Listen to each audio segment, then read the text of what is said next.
Great. So as I said, if you want to turn your mic on and ask questions, you're more than welcome. Welcome. This is an exciting topic. The two things that in my role that clubs ask for, firstly, obvious one is we need funds, we need finance, and the other one is we need volunteers. So let's talk a little bit about volunteers.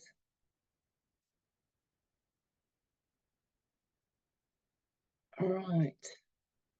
So in today's session, we're going to take a little look at leadership and culture. Got a bit of an outline of what we're going to be looking at this evening. We look at some facts around volunteering, what people have found out over their volunteer journey, and some research around volunteering and the barriers to volunteering. Obviously, if we're having trouble getting people to volunteer, there'll be reasons why.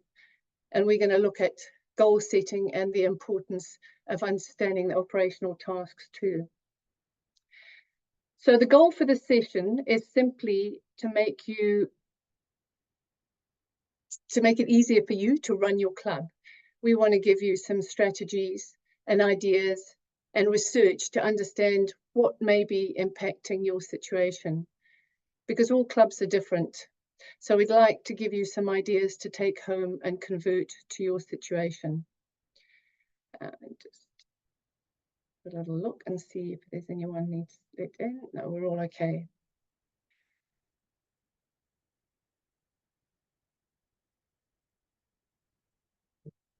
We'd also like to set you a little challenge.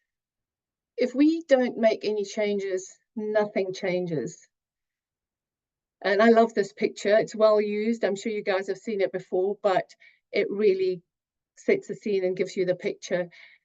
It's perhaps that if we don't change anything, we are doing the same thing, and that's perhaps the definition of insanity, doing the same thing and hoping for a different outcome. So we challenge you while you're going through the session to have a look at what information is being shared and pick one or two things out that you think, yes, we can actually do that at our club and that will make a change.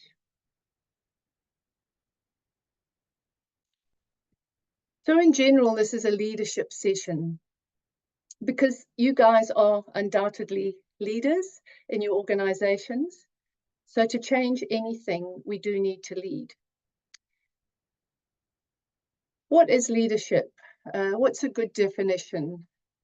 And you're more than welcome to pop something in the chat or unmute yourself and share what you think is a good definition of leadership. But let's get some clarity into our minds before we move on into the webinar, and definitely into the area of influencing change. It's really good to remind ourselves of this stuff as we move into what we're changing. What is leadership in that whole scheme of changing things? Leadership is the process of social influence, maximizing the efforts of others towards achieving a goal. And within clubs, that's usually what we're trying to do, get people excited to come and help us achieve our goals, our club goals. So understanding the vision and directing and enabling others to cooperate in achieving it. That's a really cool quote from Sport New Zealand, and it fits with what we're doing in clubs. Definitely enabling others to cooperate, help us achieve it. And I guess that's what volunteering is all about, and we are volunteer driven in sports in New Zealand for sure. Let's also take a very quick look at what a successful club is. We all talk about success. A club who achieves their goals over a sustained period while maximizing their value to the community. Really cool. And that's another, we picked this one from across the ditch in Australia, but it is really, it fits in very nicely with what we're trying to do with clubs. And that's a successful club is over a sustained period. And let's think what that sustained period looks like. What we often find, and you'll find this too, and a lot of the time around the volunteering area, that there can be a boom and then a bust phase. Clubs that may not have spent time really documenting operations and making sure that the next committee understand the way that they do certain things and in a certain way, they can boom at the time, but later on bust when those people move on. So achieving your goals over a sustained period of time while maximizing your value to the community, that's what we're going to take with us through this as well. We're thinking of maximizing. We don't really want to just focus on boom and bust. And we know that happens in clubland when we have different people at the helm. What is club culture? Now, again, these are all leadership type questions. Just getting your mind into this space, I want to get you thinking about leadership, culture, and take a little bit of a trip down the leadership and culture space and how we make our environments a little bit more attractive to people, to want to be part of the club and volunteer their time to us. So they're important parts of it. We're going to have a little look at our culture. And in terms of clubs, sometimes we don't think enough about our culture. We just expect that we create the culture everyone wants to be a part of. There's evidence to show that some clubs that create a volunteer culture show success. They take the line and expectation that all their people will contribute in some way to the club, and it's part of setting that volunteer culture. It's part of moving people's minds, part of getting people to understand you need their help.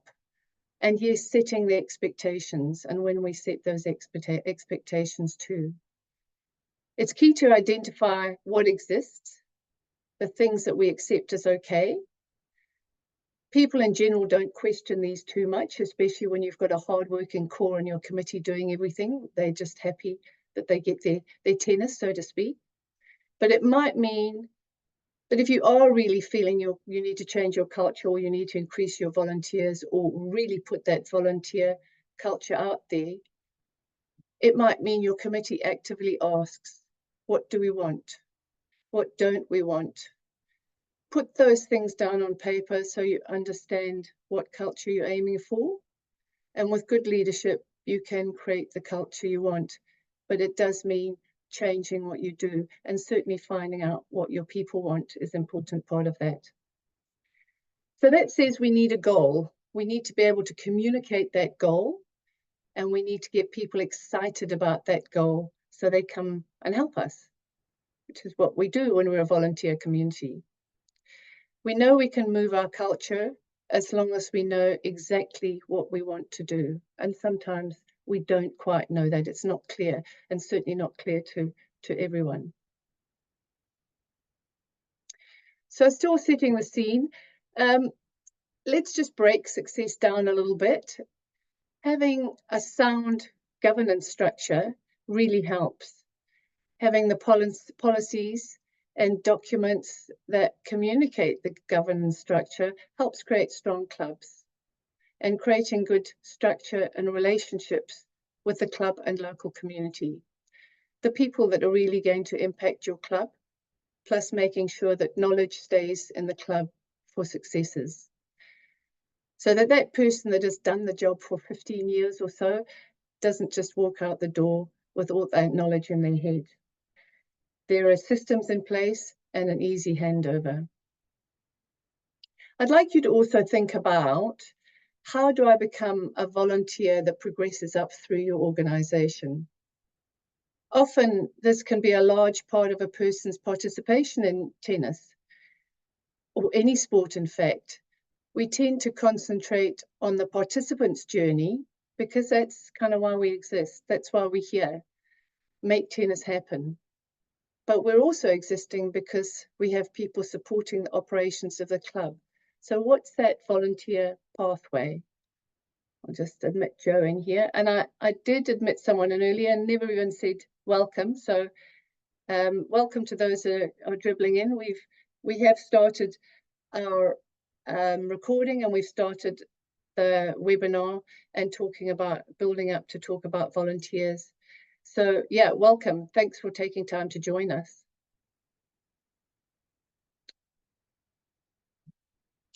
So we get to set the tone of our club. We get to set the expectations as a committee. Remember to go to your club, go to your people and ask what's important and what do they want? How do we want to see our club? From this, you'd start to get a feel of what the culture is. The reasons we're here tonight is because you guys volunteer very hard to be part of your club.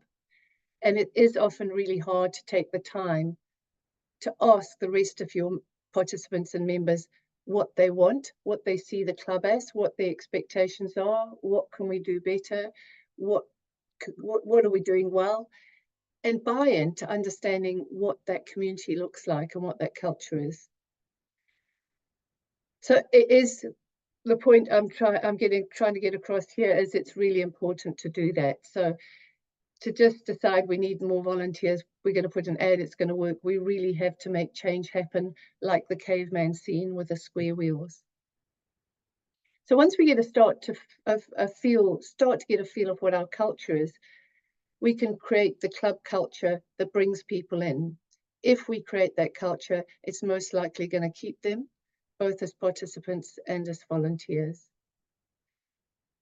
So how do we change our culture so we're more attractive for people to want to become a volunteer?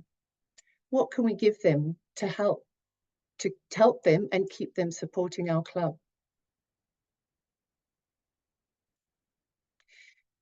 So let's take a little look at some stats, also to understand what the volunteer landscape looks like. There's quite a bit of research in and around volunteerism because it's so very, very important.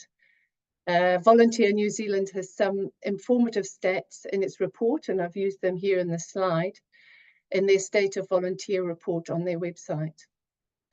New Zealand, very fortunate, we're lovely people, has a high volunteering participation rate, with over 50% of the population volunteering with an organisation or directly with their communities.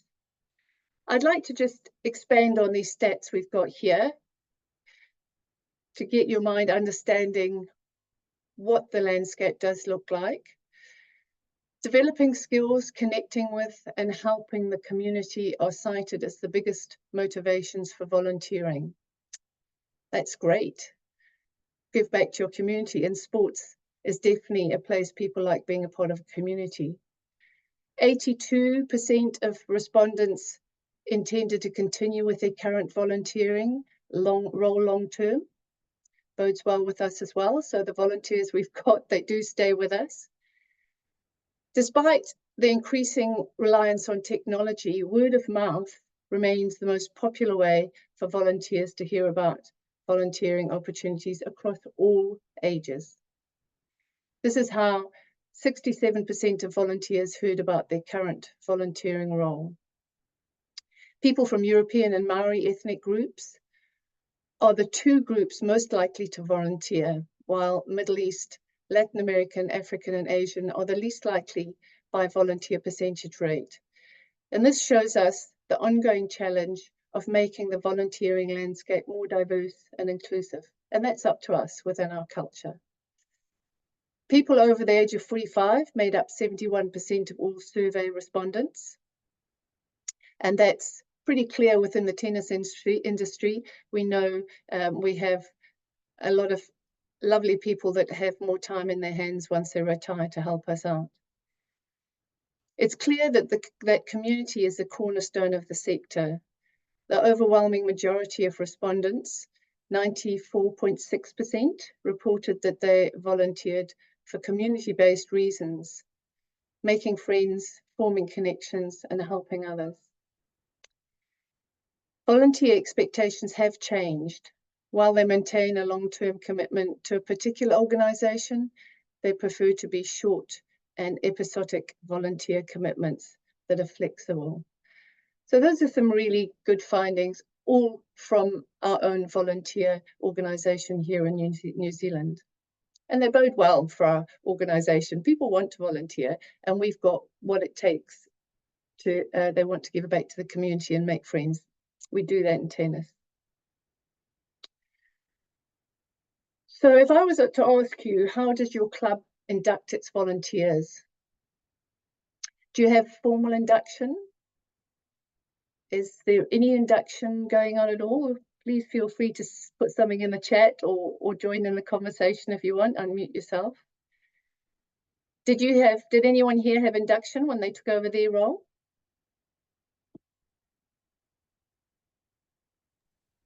No. No, no.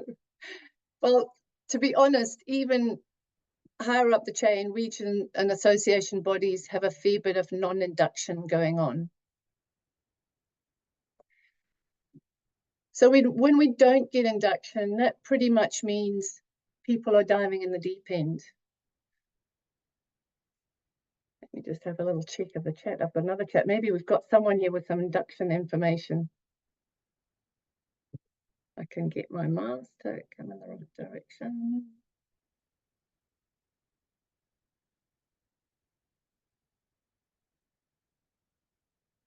There we go. Didn't take me long. Someone has a little, not really, no induction. JM, you want to let us know what that little is and what your role was?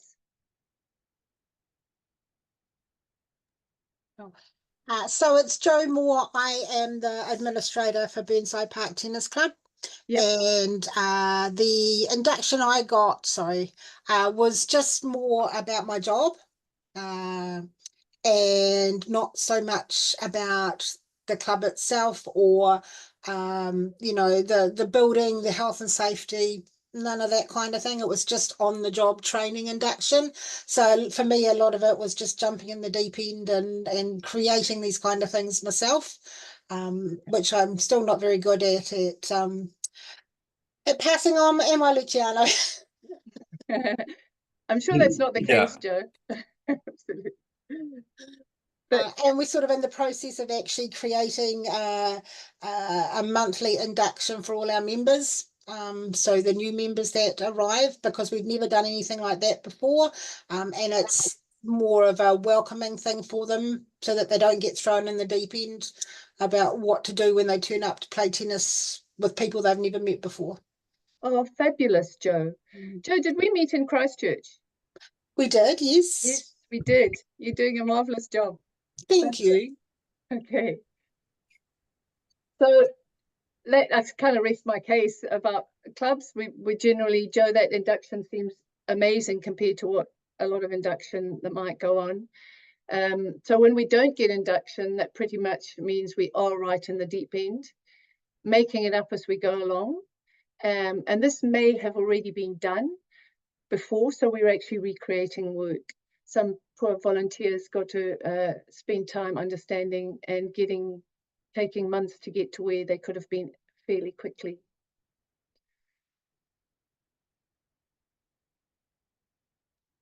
So jumping in the deep end does a couple of things. It can cause a whole lot of these awful words on the screen, anxiety, it creates fear and a feeling of being overwhelmed, unsure of being able to do the job. Creating an ad hoc environment with no roadmap or pathway is likely to put volunteers off. And there are certainly types of people that will never put themselves in this position again. Others may, but it is really a tough ask to be able to take over a role without. The examples of access to data, understanding how to use that data, tools, equipment, knowing other volunteers, passwords, etc. So it does cause a lot of horrible issues that probably we don't realize are going on. So how do we change this at clubs? We're going to look at a few steps towards making our club volunteer magnets. Firstly, we look at defining the goals of your club. We also need, as Jo was talking about, defining all the operational tasks of your club. Creating an effective club structure. So our structure is there, we know. It might not be as effective as it could be. We might not need that structure anymore. It might be more of a traditional structure that we could change a bit. And from there, we're going to look at developing a culture of volunteering.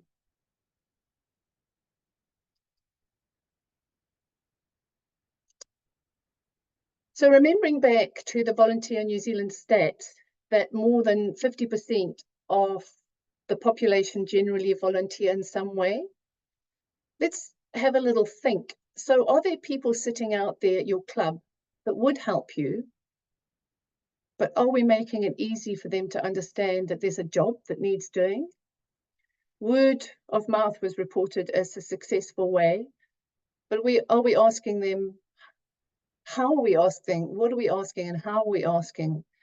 It's often how we ask or what information we're giving when we ask, and also how often we ask.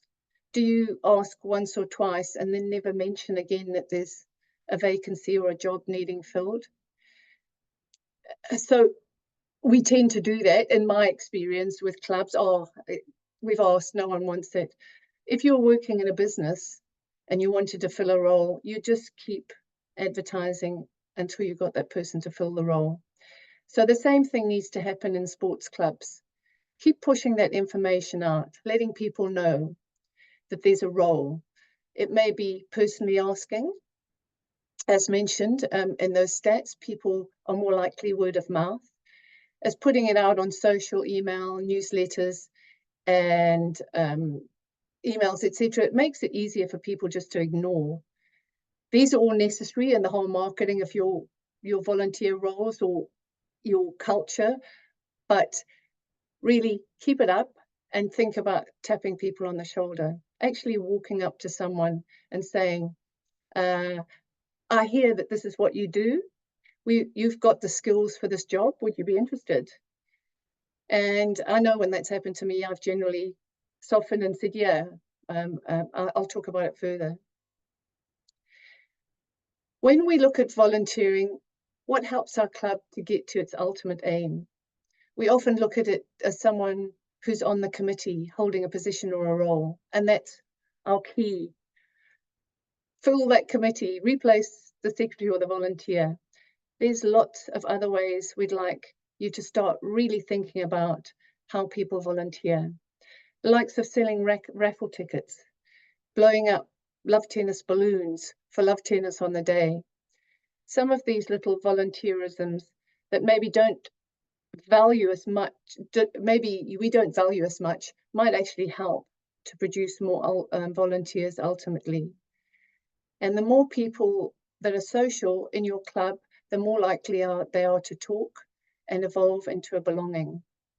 So we do need to keep this in mind within the leadership process, that we think about our volunteers, even those smaller chunks, who they are and how we speak to them and how we engage with them, because they become part of our community. Barriers are really important to understand, because obviously these are the things that might stop people volunteering.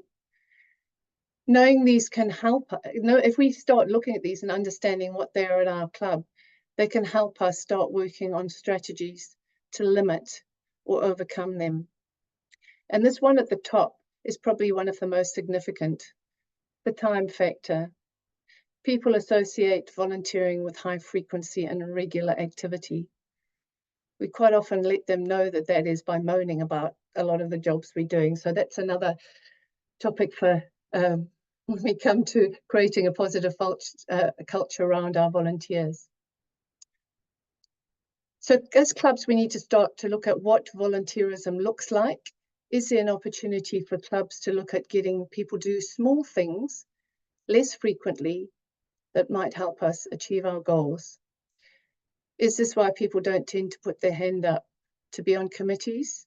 Because they know they're likely to end up doing lots of work without understanding the time periods or the succession or the support. The level of commitment that's required, whether it be real or perceived, was a major inhibitor to many potential volunteers. So we can define better what the jobs are and how much time we think someone's going to have to commit. Is it a governance role that just needs done without the usual committee commitments? Someone may be more likely to do it rather than coming onto a committee meeting during the week? How can we make these jobs more accessible? Assumed level of knowledge compared to actual knowledge. They may not believe they have the skills to do the job. However, they may not even know what those skills are because we haven't defined them. So making it easy for people, making it as easy as possible for people to understand what we really want them to do and what skills they actually require to do might help. Poor communication.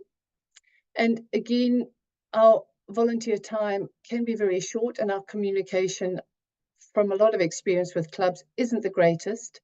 So it won't be any different in the volunteer area. But I have an example from my own volunteering experience whereby I volunteered for athletics, an athletics event for my kids. And I arrived and I found I didn't really understand any of the jobs. And a simple description earlier would have helped me make my time more pleasant. And I just found it very difficult to understand what I was doing. It was confusing and I limped through it and then decided I'm not going back and putting my hand up again. Perhaps I should have given them some feedback. So I wasn't made as easy as possible for me to understand. Let's do that for our people. Let them understand what we want them to do and the skill they require. A lot of clubs might be doing this already.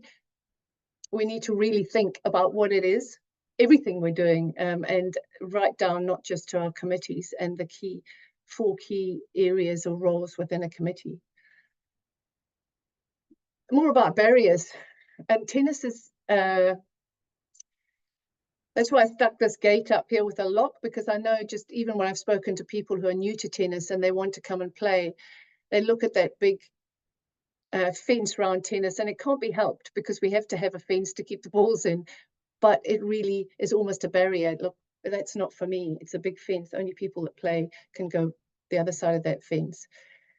And those barriers can be so emotional. People can be fearful of the unknown. They don't know how to help out, or they don't feel comfortable doing those jobs. They're shy or they're uncertain of a role. There can certainly be a perception that committees are the inner circle and difficult to break in, or they don't feel comfortable coming into the inner circle or fear they'll be rejected as newcomers or criticised. So we've got to be aware of these things. So be very open to conversations, letting people come in and be part of your group or subcommittee, listen to them, understand what their interests are, get to know what their skills are, make them feel comfortable. So that's creating a healthy volunteer culture. But as I've mentioned before, sometimes we are just so busy and the finer parts of recruiting are missed. Not something actively done, but they are missed. Have a think about all those things and how do we bring someone in? How do we make them feel comfortable? How do we give them the tools and support to be able to keep them so they just want to go and offer you. Also, another important part is allow them the freedom to go and get their job done as well. Another thought is, have you asked people what they need to volunteer? We often forget to do the research needed to understand how to overcome barriers. You're volunteering for my club. Is there something that we can offer you that's going to support that in a better way? What do we have that we can give you that's going to make your job easier so you can help us and be part of our volunteer community?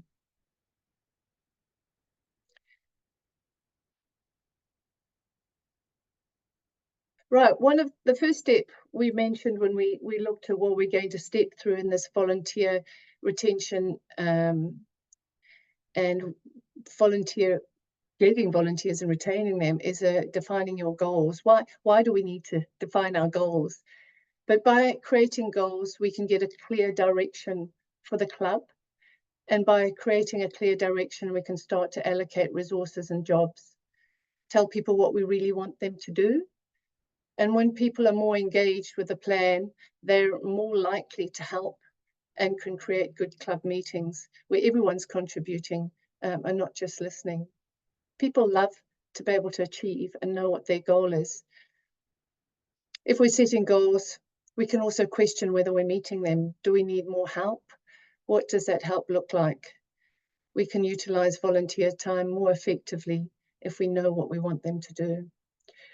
So the benefits of goal setting are it creates a structure to understand who's doing what, how it works, talk to the people that can help, delegate, and you can give people the opportunity to be creative and get their job done. Setting goals, you can be strategic and get more people operating underneath you. Instead of a small call, let's get some of those little subcommittees doing some things that are bite-sized chunks they can do in a flexible and period and in a way that suits them with their skill set. So by being more targeted in what we're doing, we set a system for reporting, timeline and achievements that are transparent. So again, that communication and transparency. It's easier to seek volunteers because what you've done via goal setting is create jobs you actually need. Excuse me. And when forming up jobs, look at them. Is that job too big? Can we break it down? A clear understanding of what human resources are required to run the club instead of just wanting people. So we're clear what we want them to do instead of just wanting them. We're clear that we need people on our committee to do the governance side. We have a lot of time those committee people are involved in the operations because they're the only ones there. Let's be clear on what we want done, and then we can start delegating. So that makes it clear, much easier for people to say, yes, I'm happy to give you that time. And how you report to each other is great. They understand the channels of reporting. How's everyone doing? Okay, please unmute yourself if you want to jump in and ask any questions. So we are diving a little deep into understanding a little bit about leadership cultures and setting goals, but I'd like to go over that just so it's clear in your mind when it all comes together through this over the next 10 or 15 minutes. So I want to recap on the components of a goal, because if you're looking at this and thinking, yes, we could probably do this. Yes, we understand the barriers. We have some roles set up. They're not quite clear, but we don't really understand what we exactly want to do as a club.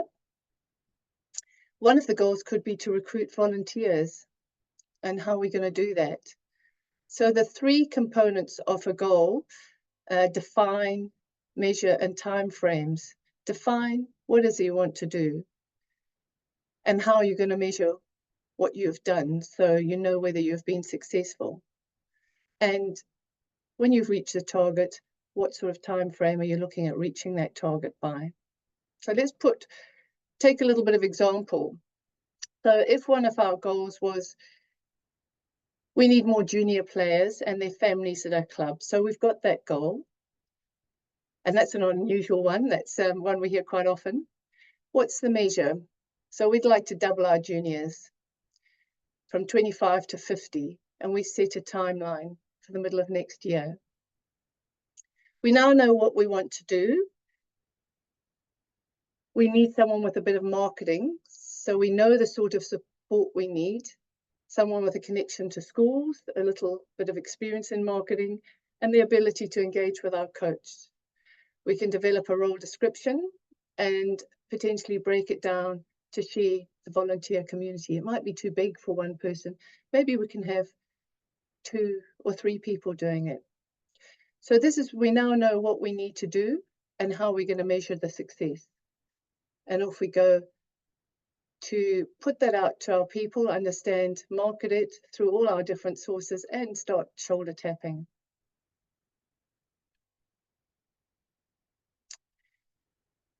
So defining the roles of operational task of your club takes all sorts of forms. You can write things down. You might have job descriptions already. This may form up how you start to say, these are all the things that we do at our club. Or you go to the people that are in the roles and actually ask them what they do. Define it. put it down on paper, get it on your website. This exercise might allow you to get clarity why we're actually doing the jobs that don't align to our goals or strategy and goals. Maybe they're not achieving the outcomes you need or want. You have structure to understand why you're actually doing that. So clarity around what we're spending time doing. A really good exercise, and it doesn't have to happen overnight. This one you can slowly build up. I did mention earlier about how our club structure might change from traditional, but creating an effective club structure starts to come out of knowing all these things from your goals and setting your strategy and understanding what your needs are. Knowing what you want to do, understand how you're operating and how that fits your goals, then you can create an effective structure. And the effective structure does a few things. One of the things that relates to this topic is allowing people to understand where volunteers can fit in and how they can help, how the club sits together. Who or how many are on your committee will be driven by your constitution, of course. So have a look at the numbers there. You maybe don't need quite so many people on your committee, but that's not often a common problem. Should you be looking at a smaller club managing committee? Is our committee too large? Could we have a working subcommittee to help people stay on board? Are they sitting twiddling their thumbs because they don't really know what to do? Or are their jobs so large because the previous person took on everything, leaving it hard for one person to step up to? How do you keep people working towards your goal? So do we know if they've actually if we're actually there? How are we at our goal? Do we know what they're doing and are they actually achieving it? How do we report? How do they report? How do we keep them working towards that goal and understand when it's achieved? And how do you also give your people to do the freedom to do their job? So the structure is very important. Having a look at that. Does it work for you? Is it effective? Or do you need to make a few changes and tweaks? So it's not a bad thing to start looking at how you press the fact that you need help in certain areas. Really defining that expectation. And the best time to do that is when people sign up. We need to work as a joint community. Put it out to them. Our club runs on this many hours of volunteering. Stress the point that you're a non-profit and that you exist on volunteer labour is quite a harsh way of putting it, but that's key. Our clubs, we exist on volunteer labour. We're going to show you as a club what the jobs are that make our club such a great place to belong. We'll provide you with the training, and that's important. Think of training, it's part of the whole induction. Possibly not all the jobs need training, but if you can afford to be able to slot a little bit of training in, it makes people really feel valued and understand better what they're doing. So if we provide training, we support them on their path. If you can't volunteer, and a lot of people say, oh, no, I'm not able to volunteer. That's fine, you can't volunteer in these ways. Here's a list of other things you could do. You could bring people to our club. You could come to our social events. You could sell tickets, share events on your social media, etc. There are other ways that you can be volunteering and supporting your club. And a lot of people will say that I really don't have time to volunteer, but you might have a job that they can do at their desk at home, and that might be some of your committee and subcommittee work. Even ask the question, what can you do to help us when people are joining? Have you ever asked that question at your clubs? One of our participants or members, what can you do to help us? What is your passion? What are your skills? How can you be part of bringing our club community on? So make sure you're putting volunteering opportunities to people. Let them understand you need volunteers and what those jobs are. Document them somewhere so people can see.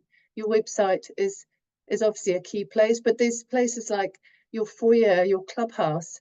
Put some pictures up, let people know who's doing what at your club. Social media is a great place to be able to hero who's doing what, and give the information that people need to know about what those jobs actually are. We don't often realize what our presidents, our secretaries, our treasurers do. We have an assumption, and we don't realize the people that help with the maintenance and help with running the events and our tennis programs. What does it entail? So to hero and celebrate those that are doing stuff for your club, make it a big deal, a real big deal. Celebration comes into reinforcing behaviors. Now, especially remember new volunteers, we tend to congratulate and thank ones that have been there for 10, 15, 20 years, and quite justifiably so. We give awards to them when they've been volunteering for a long time, but we often don't thank the person that's volunteering for the very first time, or the person that's put their hand up at the last minute. So making sure that you celebrate those opportunities. They're equally important to create a positive volunteer culture. Now, having social rosters and some social opportunities at your club will really help you produce volunteers. And I know that clubs do have social events, they do have social rosters, but really use those. Those opportunities will help you to produce volunteers to do things if they feel it's shorter and they're helping people to come together. They get to know you and they love the social side of it. The power of rosters is used so successfully in Love Tennis, and if any of you have been involved in Love Tennis, we advise clubs to get their roster out, put it in their club room, keep advertising it with setting up on the day, marketing through the month before Love Tennis. Will take you 1 hour a week. Join us on the day, so I said, blow up balloons or bake a cake, bring it, and you put a time beside it. The skill set is there. I'm a baker, I can do that, and that's going to mean I can give to my club. And that is used very, very well in Love Tennis. Use those rosters. Break roles and jobs down into bite-sized, doable chunks. And can we put teams of people together, especially those that find energy together? They'll just love it. They just get on with it.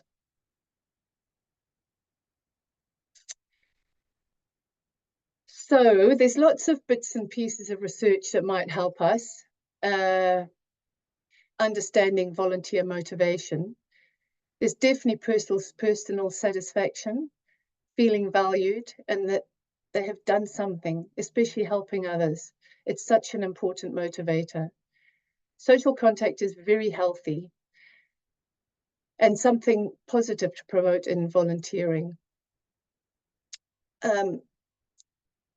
Yeah, those, just keep reminding yourself of those stats and don't be shy about setting those expectations and advertising what needs to be volunteered.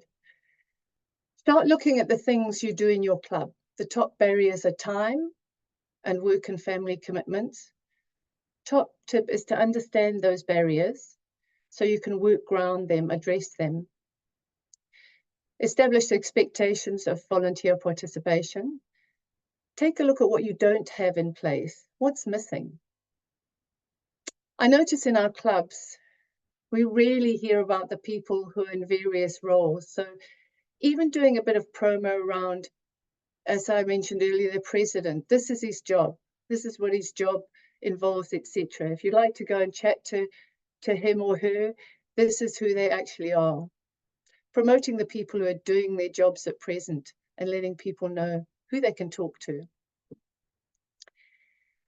So that's a really big thing, having your goals, working out what it is you want to do and finding out what those jobs are, being very, very clear about the jobs and how much time you think that person's going to have to spend doing that job. And that's what frightens us off committees. It's an unknown, and we all have a fear of the unknown. Advertising the jobs, don't just go, we asked once and no one put their hands up. Keep putting it out there, like any business would, to get someone. Just keep remembering that. And talk to people directly that you think have the skills. Understand who your people are. What skills have they got? Go up to them and tell them you think they'd be great at this job. You have the skills for it. Would you prefer to share the role? If it's too much, we can share it between 2 or 3 people, if that would be something that would work for you. It's really important as volunteers that we talk up the experience. I'm not sure about you guys, but when I go around clubs, and I certainly have been part of volunteering at clubs as well, I don't hear volunteerism being talked up. We need to talk up how great it is, the friendship you've made, the feeling of really having done something for the club. We tend to go the other way with volunteering, talking it down. You know, like a life sentence on a committee and things like that seem to pop up quite a lot. So how can we expect to create a positive culture and encourage people to join us if that's kind of talk that we're hearing from time to time? So there's opportunities to grow and build and become part of the sport in a different way. Think of flipping our thoughts and understanding that there are a lot of people out there. Let's find out what those people want. Ask your people what they want. Let them understand how to become part of your community and the culture of your club, and create a positive culture. Advertise it regularly, have it talked about regularly, and encourage people with rosters to your social events to start gradually building up into your volunteer group and your culture, and they become part of you.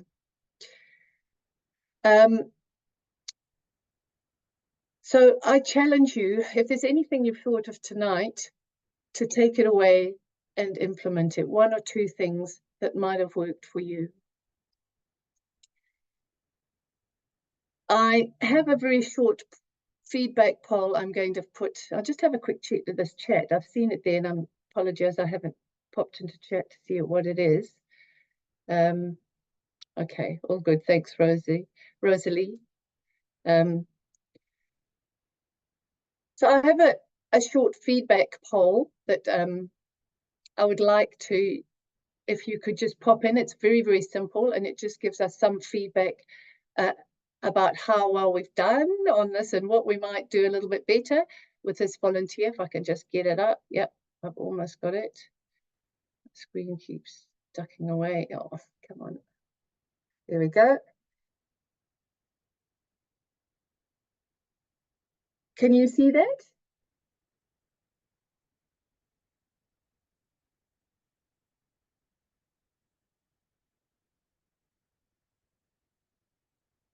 If you're, while I'm just closing up, I will, if you can just get in and give me your feedback, that will be really helpful to us. We have this recorded, so it will go up on our website. What I also will be sharing with you very shortly is we're putting a volunteer toolkit together. We have a toolkit that's full of stuff that we hope is going to be useful to your club, in varies from governance to sponsorship and marketing, and we have various maintenance, club maintenance. So it is hopefully useful. If you don't know about it, you're certainly going to be getting an email from me with a link to it. And also our volunteer toolkit is just coming together, and that will be something we sent you as well. So a lot of the stuff we've talked about, we'll have little templates and ideas for you to pick out and use at your club. So as I said in the beginning, your time is, I thank you very much for taking time to care about your club and join us tonight. It's great to be able to support you, and if we can learn anything more, please stick it in that poll. Is everyone accessing that poll okay? I might just stop sharing, and then maybe we can see each other before we finish up. Move that. Right. Are we accessing that poll okay? Oh, I haven't even launched it. That's why. Oh, I'm sorry. Can you see it now? Thank you. Thanks very much. Okay, that was very clever. Waiting for you to get into the poll, and I haven't done that one before. Sorry about that. Usually I'm pretty good at putting those up. So we have a series of Support Your Club webinars throughout the year. We've got one left next month, and that's on club.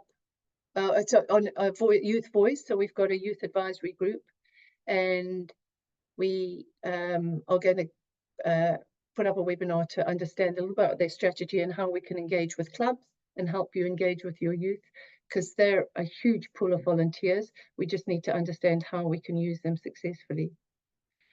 So,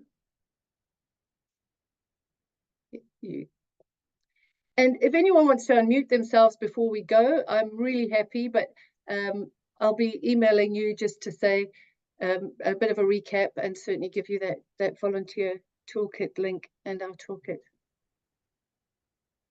Thank you. It's been really interesting to listen to a different point of view about volunteering and how to. I know we really struggle.